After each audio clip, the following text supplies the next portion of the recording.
спорттың баскетбол, стритбол түріне қызығамын.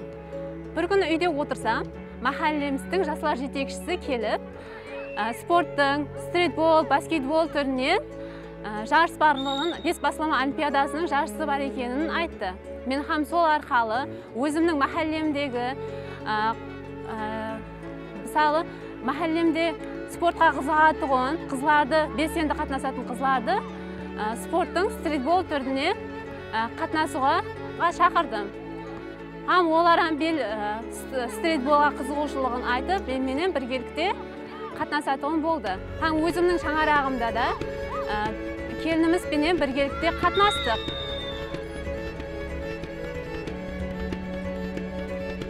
Тренировка жараянлары жүдә қызықлы болды. Хаттекі қыз келіншектеріміз үй жұмысларына үлгере алмай, баласына қарайтығын адам таппаған жағдайда да баласын алып келіп, тренировкаға қатынасқан күндері болды. Һәм соның желісінде районлық басқышқа жоллама алды.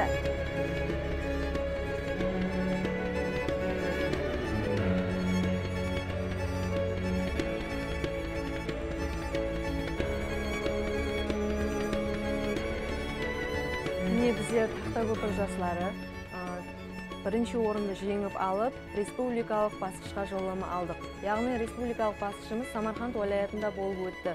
Жарыс жүдә қызғын белдесулерге бай болып, бұнда біздер небір күшлі командаларды жеңіп шығып, финал басқышына шықтық. Һәм финал басқышында Сурхандария уалаяты менен белдесіп, Сурхандария уалаяты біздерден күшлілік етті ма, бірінші орынды алды. Һәм біздер екінші орынға түстік. Бірақ біздер бұл екінші орынды алғанымызға ешқашан өкінбейміз, һәм кеуіл кепиятымызды түсірмейміз. Біздер үшін бұл үлкен жетіскенлік деп ойлаймын, һәм біздер бұндан қуанышлымыз.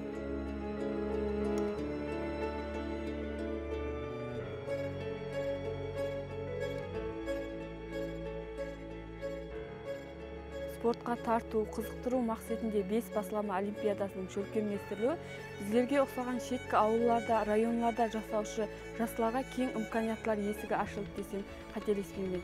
Себебі бұның айқын дәлелі сипатында айтатын болсам, кеше Самарқанд қаласында біздер сол бес басылама олимпиадасының стритбол спорт түрінен республикалық финал басқышына қатынасып келдік. Һәм екінші орында алуға миясар болдық. Осының нәтижесінде қазіргі уақытта махаллемізге стритбол һәм стрит воркаут майданшасы құрылмақта. Бұл жастарға деген ітібардың айқын дәлелі десек болады. Кейінгі бес басылама олимпиадасының екінші маусыміне барлық жастарды бүткіл Өзбекстан жастарын белсене қатынасуға шақырып қаламын.